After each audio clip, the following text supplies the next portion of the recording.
comfortable with prioritizing yourself. Yeah. Okay, so please, like, act in your own interests. And maybe what I'd ask is just trust that I trust you. When I saw Michael being jilted at the altar, I was worried. And then when the expert said, oh, we want to match him with somebody else, he's a great guy, I was like, oh, they're just doing it for the ratings. But seeing him communicate with Chloe and seeing him show up for Chloe, oh my God, it's giving me Zack and Bliss vibes. If you watch Love is Blind, I digress. Hey there, thanks for stopping by. It's your girl Valerie. Welcome to my channel. If you're new here, don't forget to subscribe, click the like button, turn on the notification bell for when I upload new videos, and definitely leave a comment. In this episode, I'll be reviewing Married at First Sight, Season 17, Episode 15. Oh, Michael and Chloe, I actually have hope for them because it seems they're very relaxed even the morning after. And I think Michael is trying to sort of lower his expectations, given the fact that he's just had his heart broken by someone dumping him at the altar. So he's trying to sort of ride the wave with Chloe, but he's trying to lower his expectations and he's trying to do his best. Apparently Chloe had a couple of panic attacks, and it's to be expected. It's a lot. People are halfway through the experiment and she is just entering the experiment now. And not only that, the husband she's married to was supposed to marry somebody else. So I would understand her anxiety and I would understand why she's having panic attacks. I like the fact that Michael didn't take it as something serious and he made light of it and was actually jokey to sort of make sure that she was comfortable and didn't make it very awkward by sort of making her feel uncomfortable because she had these panic attacks. So it was cute to see. It was really cute to see how well they get along. Obviously, Chloe is a minimalist and Michael is a man of fashion. He's a woody. I can only imagine how much stuff he has packed because, the whole trolley was filled with his stuff. And so Chloe at least didn't criticize him for that. She appreciated him for the man he is. And, she knows that this is something that comes with being Michael. And so she has to either choose to accept it or just move on. And she seemed happy with it. She actually joked that, her clothes in her closet wouldn't fill the trolley that Michael was carrying. So that was cute to see. And I can't wait to see how their journey progresses and see what happens, because I don't think it's fair for them to be asked to make a decision on decision day with everybody else. Hopefully the experts allow them to have their full 8 weeks and they can actually sort of go through the process of the whole experiment and see if this is their person. Michael, I think, is a great guy, and I think Chloe understands this and appreciates this because she's seen that he has people that love him and support him. You have Becca and Austin. Apparently, they're still in Philly. They're still visiting his family. And it's like, why was it so important that they go? I don't get it. And this intimacy thing with them, So you have Brennan and Emily sit down for a conversation. They both seemed very annoyed at Michael's wedding. So I'm not surprised that they've decided to have this conversation. I think the producers had conversations with both of them and they were encouraged to sort of discuss it on camera. And so they have this board that they use as a talking stick. And for me, I feel like there's this persona that Brennan wants to put out on camera. Because as soon as Emily steered away from their talking points, you could see he got upset and he asked, do you want to do this? Do you want to do this now? And it's like, why do you need to control the narrative? What exactly is it you're doing that is causing tension? I think the producers should have asked them to leave the experiment. That's my opinion. Because sadly, this man is manipulating this woman and he's being very, very controlling, in my opinion. And so I think they should have asked them to leave the experiment like they did on Married at First Sight UK. That way they could preserve Emily's mental health. At the start, everyone was concerned that Emily would be the problem. And surprise, surprise, it's actually Brennan. He's the problem one. And yet he was saying, I believe in marriage. I don't believe in divorce. My parents have been married. There's no room for divorce. And it's like, well, if there's no room for divorce, why are you treating your wife like this? There's only 3 weeks left to decision day and you're still wanting a friendship with her. I remember watching him when Michael said he had been rematched. I think if Brennan had his way, he would have asked to be rematched with somebody else. Because he doesn't seem to like this woman. He hasn't explained what went wrong from the honeymoon, and he's held onto it, and now he's being this controlling, manipulative person. I don't like it. Anyway, you have Michael and Chloe arrive on their honeymoon. They went, oh, I forgot the name. I didn't even look.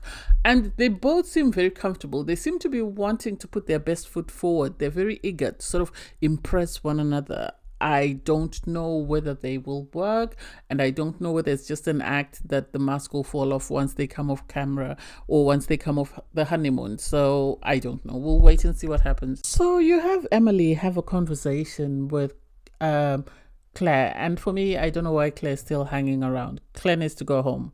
I don't even know why she's still hanging around and complaining about not being able to spend time with Cameron. When she was with Cameron, they both decided they wanted to get a divorce or separation or whatever it is. So she needs to go home and she needs to heal.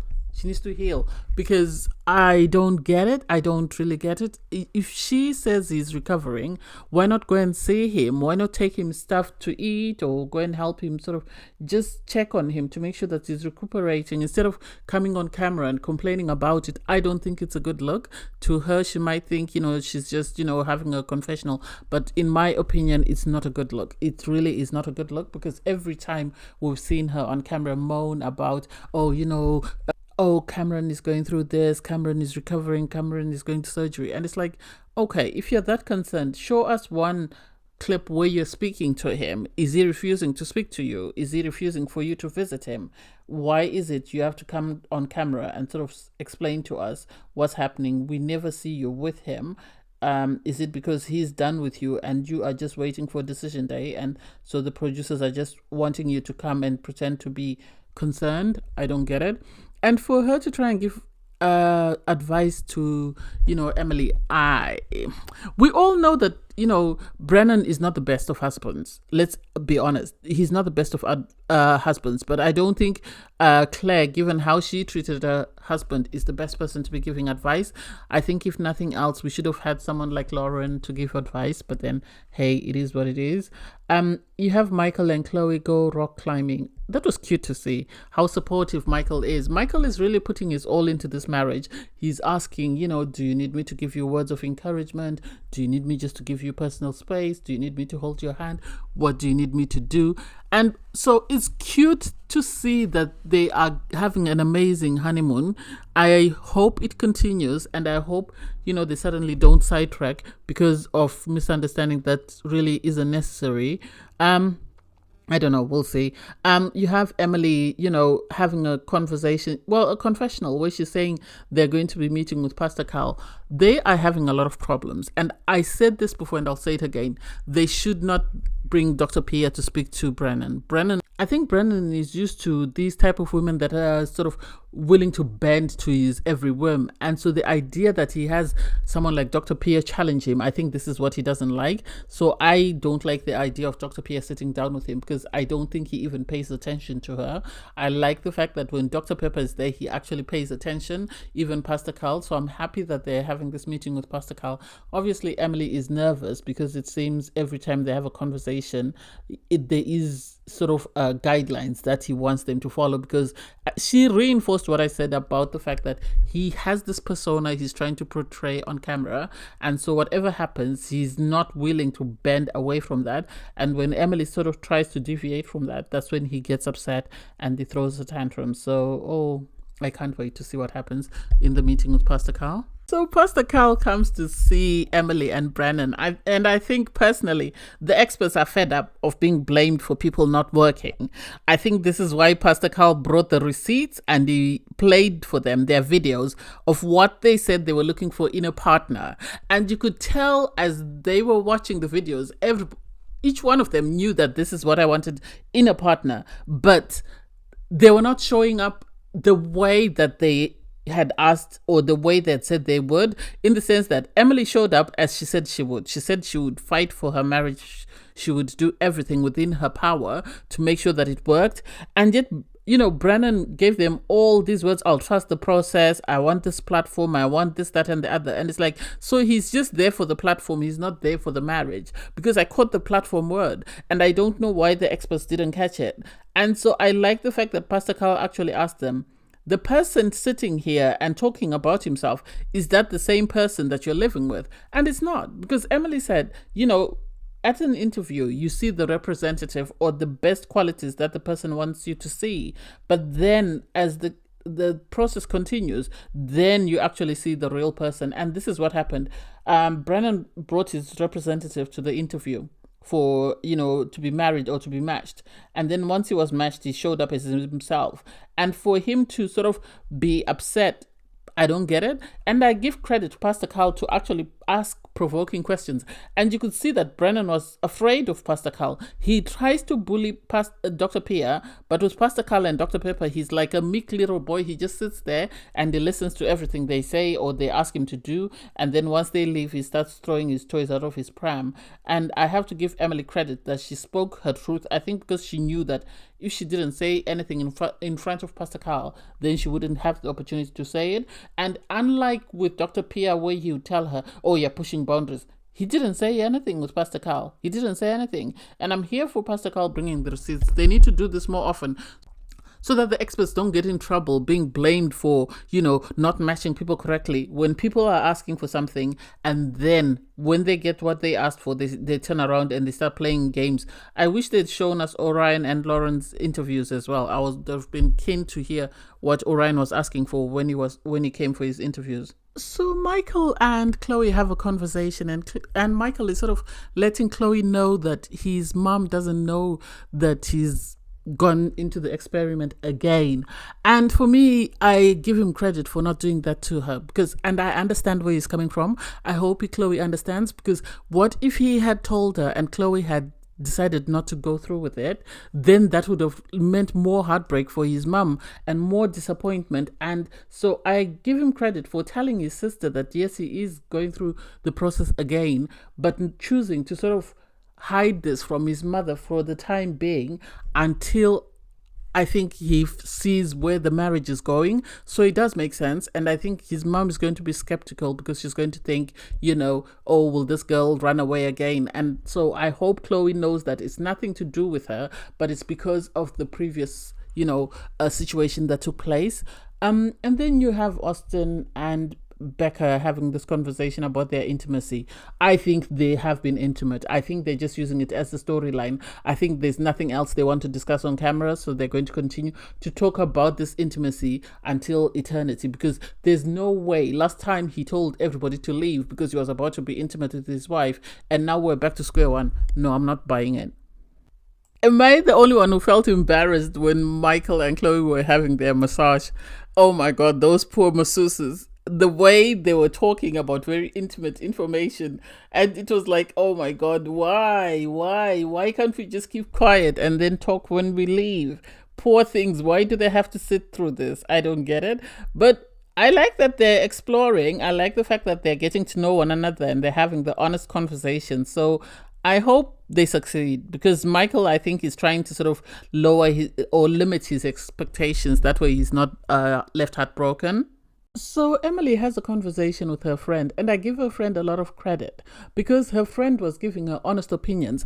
I am curious to find out what exactly is Brennan doing off camera that, Emily keeps sort of trying to refer to. Is he being abusive? What is it? I don't get it. And I'm curious to find out what it is, because even her friend said, he's used to manipulating people. He likes to manipulate you. And this is why he's sort of trying to put this persona on camera. And it's like, why are the producers not sitting him down and asking him, what is going on? What is Emily trying to hint at? I can't wait for decision day and the reunion so that we find out exactly what Brennan was doing, because I now worry for Emily. What is he doing to her? What is, he hiding, or what is he trying to get her to hide away from the cameras? This is what I don't get. And then you have Austin and Becca. They meet with Dr. Pia, and this is a totally different and totally relaxed situation. I don't get why they keep going on about this sex. Is it because they haven't had sex, or is it because they don't want the viewers to know they've had sex, or is it because Austin is not attracted to, Becca that way, and he doesn't want to have sex with her if he's not attracted to her? Because I initially thought it was because of her medical history. Now I'm starting to have other questions. And the fact that he said, oh no, we won't have a problem. And it's like, what is it then? Tell us. Because this sort of you going around in circles and not coming out and saying the truth is now becoming frustrating. Watching Michael and Chloe having a conversation, I think now I understand why the experts were very keen to match Michael and why they went back to the drawing board to try and find him a match, because they knew he was an amazing, amazing guy who would make someone an amazing husband. He reminds me of Zach from Love is Blind, in the sense that Irina treated Zach like crap, like the scum of the earth, and then Zach found his person in Bliss and he adores her. He treats her like the princess that she is. He gives her everything that he can within his power. His family adore her. I remember the other day they posted a little clip, for Cardi's granddad sent with some butter, because he wanted Bliss to have this amazing butter that he had come across. And I remember Bliss once posted about the grandma sending her something when she went shopping. So I think this is what Chloe is going to get to experience, and the woman that turned down Michael is going to regret, because watching Michael support Chloe when she's having a breakdown, panicking about moving in with him, and how he was able to reassure her and give her the confidence to make a decision that prioritizes her. Oh my God, I want a man like that. I want one for myself, please. I want one for myself. I love it for Chloe, and I'm so excited for her, and I can't wait to see their journey, because it seems they're really committed to this. And I think as long as Michael can be patient with Chloe, and I think as long as Chloe is willing to put in the effort, they're going to be a very strong couple. So I can't wait for that. Anyway, thanks guys for watching. Please don't forget to like, share, comment, and subscribe, and click the link in my video to watch my review from the previous episode. Bye guys.